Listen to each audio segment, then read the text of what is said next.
এই যে দাদা, মেডা বাবা ভিতরে নাইখো, আপনারা এখন যেতে পারেন। কেন, কোথায় গেল?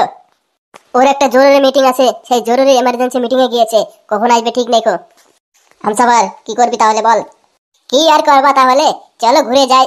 নাই যে হলো তো কি করবে, ওকেই তো দরকার ছিল। আমাদের এমএলএ সাহেব আবার কিছু বলবে না তো খালি হাতে গেলে? কি করা যাবে বল, ওকে তো পেলামই না বাড়িতে। এই যে কি গুজগুজ করছো তোমরা, এমএলএ সাহেব সত্যি নাই না মিথ্যি কথা বলছিস তোরা?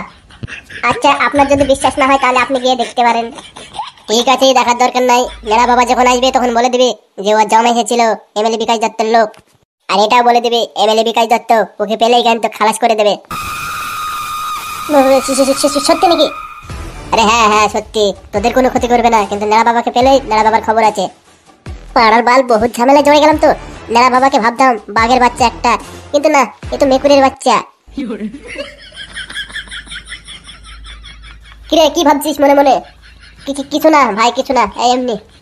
দেখ, তোরা যদি বাঁচতে চাস তাহলে নেড়া বাবা কোথায় আছে আমাদেরকে খবর দিবি, ঠিক আছে তো? তাহলে কিন্তু ওর সঙ্গে তোর খবরও খারাপ আছে, তোদের দুজনের। এই যে দাদা, নেড়া বাবা তো ওই এমএলএ বিকাশ দত্তর নাকি ভাইপো হয়, তাহলে ভাইপোকে আবার খুঁজে বেড়াচ্ছে মারবে বলে, এটা কিভাবে সম্ভব? হ্যাঁ, এরকম করছে কেন? তো নিজেরই লোক। এই বোকাচোদা, ভাইপো হয়ে চাচির সঙ্গে লাইন মারবে আর এটা এমএলএ বিকাশ দত্ত সহ্য করে নেবে তাই ভাবছিস?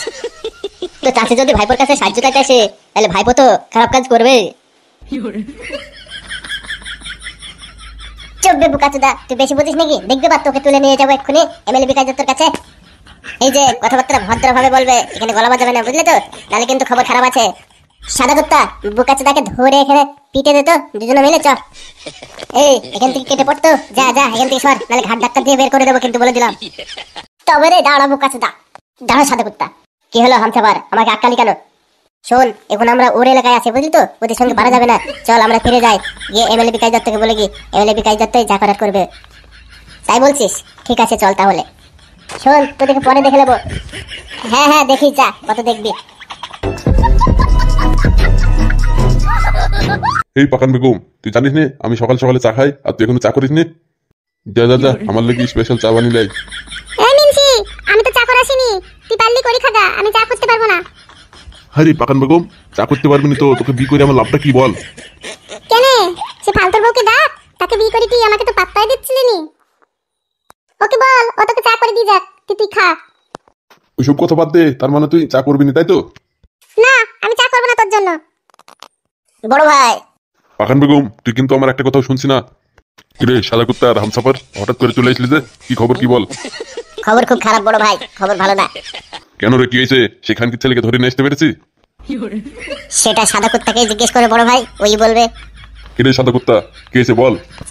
বড় ভাই, আমরা দুজন নেড়া বাবার বাড়িতে গিয়েছিলাম, কিন্তু বাড়িতে নাই, মালটা খুব চালু আছে বড় ভাই। আমার বোন বলছে ওরা আমাদের টের পেয়ে গিয়েছিল যে আমরা ওর বাড়িতে যাব, সেই জন্য আমাদের পালিয়ে গেছে বাড়ি থেকে। পালিয়ে যাবে কোথায় ও? ওকে আমি ধরে জিন্দা রাখবো না, পুরো মেরে দেবো সাপ। এই পাকান বেগম, তুই বল সে নেড়া বাবা কোথায় আছে? তুই জানিস সবকিছু। বেশি কেলামো মারাচ্ছ নাকি? আমি কি করে জানবো ও কোথায়? তোমার ভাইপো তুমি দেখে নাও গা। আর ওর কি দোষ? ওকে কেন ই করতে যাচ্ছ? ওর দোষ নেই তাহলে তোর দোষ না? হ্যাঁ ঢামন কোথাকার, তাহলে তোর দোষ বোধহয়, তোকে খেলাতে হবে, দাঁড়া। এমএলএ বিকাশ দত্ত, মুখ সামলে কথা বলবি, না হলে তোর মামার বাড়ি ভাত খাইয়ে দেবো। আমাকে চিনিস নি তুই।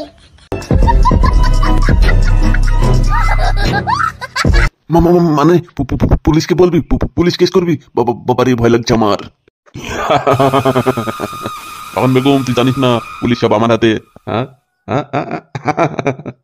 দেখো, তুমি মরে যাওয়ার পরে তোমার জন্য আমি অনেক কিছু করেছি, তুমি হয়তো দেখোনি, কিন্তু তুমি আমাকে শুধু শুধু ভুল বুঝছো কিন্তু। হ্যাঁ পাকান বেগম, তা তো দেখলাম। ভাইপোকে নিয়ে কি করছিলি তুই? আমি ভেবেছিলাম যে এই দুনিয়াতে আমি হয়তো একাই চরিত্রহীন, কিন্তু তুই যে আমার থেকেও বেশি চরিত্রহীন সেটা আমি বুঝতে পারছি হাড়ে হাড়ে। তুই দেখ গা কে চরিত্রহীন, সেই জন্য তো ফালতু মতন ভালো ছেলে বউটাকেও তুই ছাড়লি না। বড় ভাই, ঝামেলা করবেন না, আমাদের কথাগুলো শুনবেন। একটু ঝামেলাটা থামান না, সবসময় ঝামেলা লেগেই থাকে বাড়িতে। পাকান বেগম, তুই খুব বেড়েছি, তোকে পরে দেখছি আমি। বল হামসাফার বল, তারপরে কি হলো? বড় ভাই, ও হচ্ছে তোমার থেকেও বেশি শিয়ানা মাল। ওকে কিছুতেই খুঁজে পেলাম না, মনে হয় ও আশেপাশে ছিল, লুকিয়ে ছিল আমাদের ভয়ে। ও জানতে পেরে গেছে যে আমরা ওর বাড়িতে যাচ্ছি। আচ্ছা তোরা দুজনে আমাকে একটা কথা বলতো, তুই যখন ওদের বাড়িতে গেলি তখন কি কেউ ছিল না বাড়িতে? একটা লোক ছিল না? না ঘরে তালা মারা ছিল? হ্যাঁ বড় ভাই, ছিল, দুটো লোক ছিল। ওরই লোক বাইরে দাঁড়িয়ে ছিল, তাদেরকে জিজ্ঞেস করলাম, তারা বললো বাড়িতে নেই, কোথায় গিয়েছে। আরে তোদেরকে আমি কি দিয়ে পুষছি বলতো? তোদেরকে পুষাটাই তো আমার বেকার, তোরা তো কিচ্ছু বুঝিস না। কেন বড় ভাই হঠাৎ এই কথা? আরে তার মানে মেড়া বাবা ঘরে ছিল, ওর দুটো লোককে মানা করে দিচ্ছে। ও হয়তো কোনো জরুরি মিটিং এ ছিল, সেই জন্য বলেছে কেউ আসলে আমার খোঁজে বলবি নাইকো বাড়িতে। সেই কথা বলে তোদেরকে বের করে দিয়েছে। তোরা কিচ্ছু বুঝতে পারলি না, ঘরে ঢুকে দেখলি না একবারও? ঠিকই তো বড় ভাই, ঠিকই তো বলেছেন। এই কথা তো আগে আমার মাথায় ছিল না, এই বুদ্ধিটা। কিরে সাদা কুত্তা, তোরও কি ওর মতো মাথায় গোবর পোড়া নাকি? না বড় ভাই, মানে আমিও বুঝতে পারিনি ব্যাপারটা, তবে আরেকবার গিয়ে দেখবো। থাক থাক, তোদের কাছে যেতে হবে না, এবার আমি নিজে গিয়েই দেখবো। ওগো, একটা খবর শুনেছো? কি খবর বউ? শুনিনি তো। সত্যি শুনুনি তুমি? না তো বউ, সত্যি শুনিনি। কি হয়েছে বলো, কিছু হয়েছে নাকি? হ্যাঁ গো, এবার মনে হয় তোমার সাথে আমার সংসার করা হবে না। কেন বউ, হঠাৎ এরকম কথা বলছিস কেন তুই? কি হয়েছে বল। তুমি কি সত্যি কিছু জানো না? না রে বউ, আমি সত্যি কিচ্ছু জানি না। কি হয়েছে সেটা তো বল। ওই যে এমএলএ বিকাশ দত্ত আবার ঘুরে এসেছে নাকি পাড়ায়, আমি শুনলাম।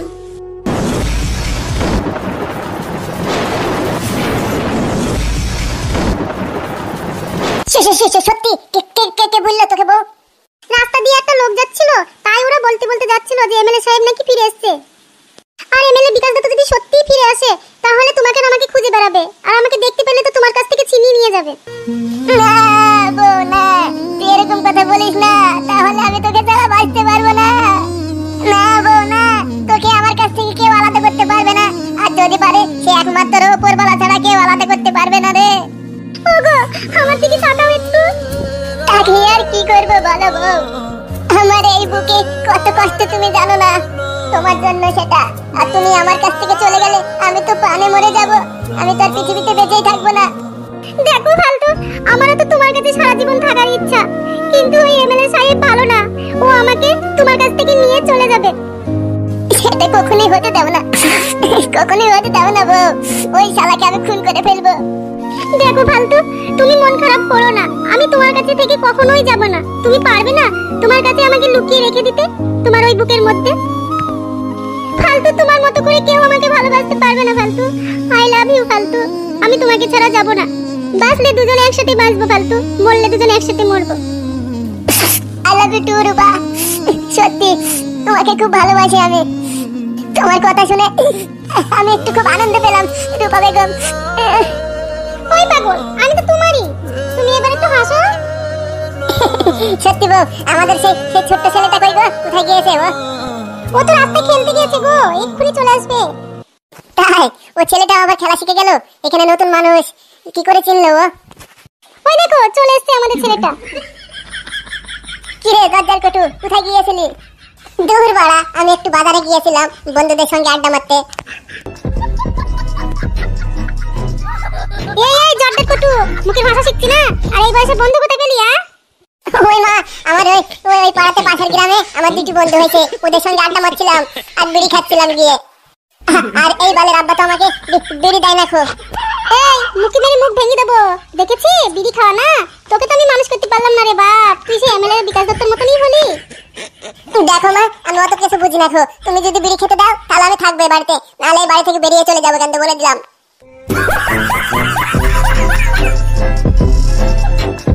কি রে ঝুমা, জামাই এখনো আসেনি? না মা, এখনো তো আসেনি।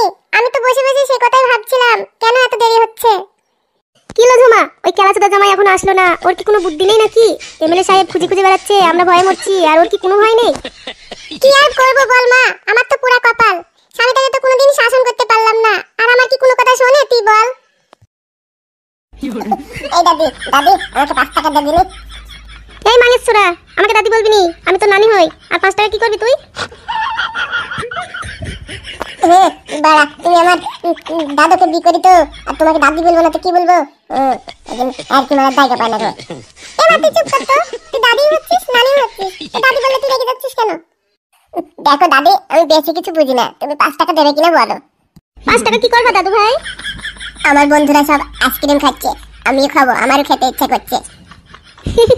এই ব্যাপার, যা দয়ের ভেতরে 10 টাকা আছে, নিয়ে যা, দিয়ে আইসক্রিম খাগা। সত্যি বলছো? দাদি সত্যি বলছো তো? হ্যাঁ রে দাদু ভাই, সত্যি বলছি, যা দয়ের থেকে টাকা নিগা, দিয়ে খাগা। ঠিক আছে দাদি, তুমি খুব ভালো দাদি আমার। এমা, ফুটকলার জন্য একটা আইসক্রিম আনতে বল। না রে মা, কুতকলাইয়ের খুব ঠান্ডা লেগেছে, ও আইসক্রিম খেলে আরো বেশি ঠান্ডা লাগবে, তাই ওকে আইসক্রিম খাওয়াবো না। এ মা, আমাদের দর্শক বন্ধুদের বল, যারা যারা আমাদের ভিডিও দেখে সেই কথাটা বল। কোন কথা রে মা? এ মা, আমাদের যেসব প্রাণের বন্ধুরা আমাদের ভিডিও দেখছে তাদের একটু আমাদের চ্যানেলটাকে সাবস্ক্রাইব করে দিতে বল, শেয়ার করে দিতে বল, লাইক কমেন্ট করতে যেন না ভুলে। আমার সকল প্রিয় বন্ধুরা, যারা যারা আমাদের এই হুমায়ুন কার্টুন চ্যানেলে ভিডিও দেখো তাদেরকে বলছি আমাদের ভিডিওটা লাইক কমেন্ট শেয়ার করে দেবেন। আর আমাদের ভিডিও যদি ভালো লাগে আমাদের চ্যানেলটাকে সাবস্ক্রাইব করে আমাদের সাথে থাকবেন।